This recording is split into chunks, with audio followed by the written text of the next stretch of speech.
So, Zach, one of the topics with the team and nationally is Tua's comments about some players, not being late to the meetings. Was that the correct form for Tua to bring that up? And do you think he needs to speak to the team, or has he to further explain himself there? We have been speaking to the guys. I think we've been handling things internally throughout the seasons over the last couple of years, and growing as a locker room closer together and growing our culture. And I think we are stronger now than we ever have been. And I think we are still working through some things. But I mean, to answer your question, I'm not going to sit here and pick apart someone's opinion or what they're doing. I think we all have our right to our opinion. We got to work together as a team to keep building and ultimately beat Cleveland. Is that in a way the right form? I know Mike touched on it a bit. He said that maybe it wasn't the right form. As a player, as a leader, if you're having an issue like that, is that something that you would feel comfortable airing out? Is that something that should be kept internally more so amongst players? I'm not going to sit here and critique someone else's how they want to handle business. That's each person has their own right to that. I know when we're taking care of things in the D-line room specifically, I make sure you have one-on-ones. If it's a real issue, you bring it up with the group, with each other, internally. That's how I've always handled my business since I've been here with these guys. And I think that's the best way that we've grown internally, internally as a D-line this last few seasons and this season in particular, with the younger guys we have is we don't have any. What we always tell them, I told these guys coming in, is you can't have your feelings get hurt. Like this is a tough game. Like we got to be violent. We got to, like we've said it a few weeks back. Like we got to get after it, and we're not doing that right now. So if it takes those internal call-outs to each other to get on top and win the game, that's what it's going to take. So you can't let your feelings get hurt. You can't take it personally, and we all got to demand the most out of each other. End of the day, that's what matters, is getting the win. How would you, I guess, describe the culture of the team right now? You said you guys are still working through some things internally. Mm-hmm. Are there still things that have shown up in the past that are kind of recurring issues, or? Anything else? No. Sorry, I didn't mean I was reading. No. No, I mean, there's been stuff in the past we have absolutely fixed. We have a lot of new guys on my side of the ball is what I see mostly as defense. And I think we have a lot of guys that want to buy in. They're buying into the culture. They're trying to put their best foot forward. We aren't making some of the plays we need to make. And so the best thing we can do is be present and deliberate every practice to really hone in on those plays to make it as game-like as possible. So on Sunday, we start making those plays. You talked about, some of those missed plays, missed opportunities. Just how frustrating is that these near misses now have you guys at 1-5, because you guys could easily be 5-1, right? Mm-hmm. And at the same time, how do you communicate that as a team leader to the younger guys while not taking solace in a moral victory? Yeah, no, that's a great question and points. And this goes back to when I was first in the league and first through, from Harbaugh to Flo to McDaniel, is you can't win until you stop from beating yourself. And we got to make sure we hone in on the little things. And because guess what? Other teams are paid too. They got great teams. Across the NFL. I don't care what the team's record is. They are capable of winning games. We see it every year. So we now got to get good at the little things where if they make that play, we have enough of a leeway or enough of a resolve to be able to still win the game and get through those ebbs and flows of the game. Is how I tell guys. That's what we're saying right now is what do we need to do to dial in the little things to make it so we can handle if someone breaks a tackle or whatever, that it's going to be all right. We can take it on the chin and keep playing and finish the game with a win. Zach, how would you describe the locker room now? Angry, frustrated, businesslike. How would you describe it?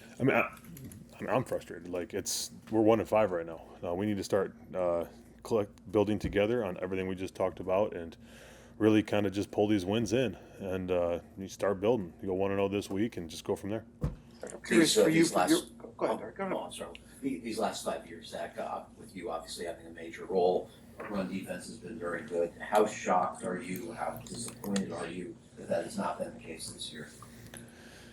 Like I said, we got a defense that we've got a lot of guys that care. They want to get it right. They want to do their best, and I think we are, and everyone's putting their best foot forward. It's just really reining in those scenarios or little issues or just that football IQ between us as a unit playing together and off each other and learning that. And it's still early in the year, and I think there's still plenty of time for us to not resurrect, but really kind of hone in and focus on this defensive run game to kind of climb out of this hole we're in.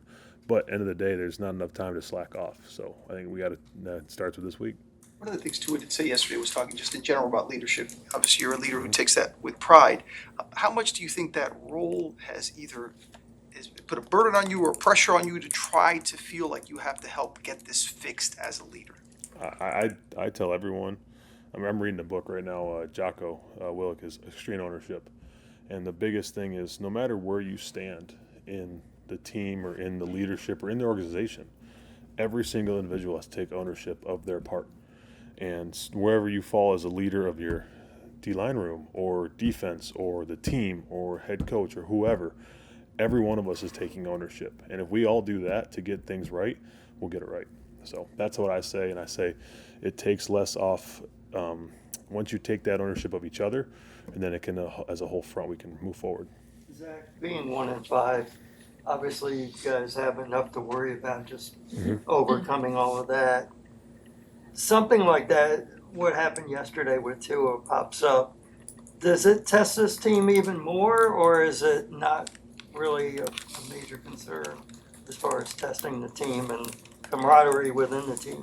I mean, everyone I've talked to, it's everything that we've talked about these last few minutes is just working on getting the little things right and having that football knowledge of this time of the game or this formation or this backfield or whatever it may be, and just to be able to hone in and make a 4-yard gain, a 2-yard gain, and I'm obviously looking at it from my perspective defensively, and being able to do those little things right, which we are. We did some good things yesterday. We didn't do enough to win, but it's capitalizing on those moments we had and really bringing it together as a team. Zach, a question about Dante Trader and his mentality. I talked to him a couple of weeks ago, and I told him I like the way he's sticking people, and he said, I ain't scared of nobody. Yeah. And last night, he didn't run after the game. He talked to us, and he was accountable, and he said he should have made that tackle.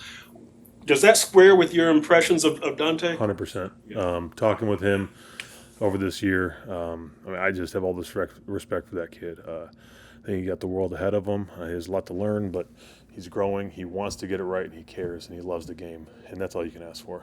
And I'd say that for the rookies in my room as well. I think that they're doing the right things.Ey're taking the extra effort, the extra time to try to accelerate that process as fast as possible, because we all know the jump from college to the league it's a big jump no matter where you are, especially coming from Ferris. So. Very well done. Smooth. Final question. Yeah. How tough do you think it is for KG? First round pick. He's from Michigan. He's almost the opposite end of the spectrum from you. How tough has it been, do you think, for him as a rookie through 6 games? I don't know that perspective that he has being a first round pick, but I know what that kid's doing is everything I've seen is what me, Clark, Weave, McDaniel, all of us are asking for. He's trying to do it right. He's trying to do everything he can to get it right as quick as possible, and I love seeing him grow as a player, and I'm excited for the seasons to come. Zach, as you guys get ready for the Browns on Sunday, where does this team go from here? As you guys start to look past what happened this past couple weeks to now moving forward to try to turn things around. Yeah, I don't even think you almost want to look back on the last week and the last weeks to see, hey, this is what we're doing good. We got to focus in on this and keep doing that good, and then do a couple extra things just as better to get the win and get the wins coming down the road. So I think that's what we need to do this week is focus on what we're doing well, and then focus on the little details to really hone in on it and take the win up to Cleveland.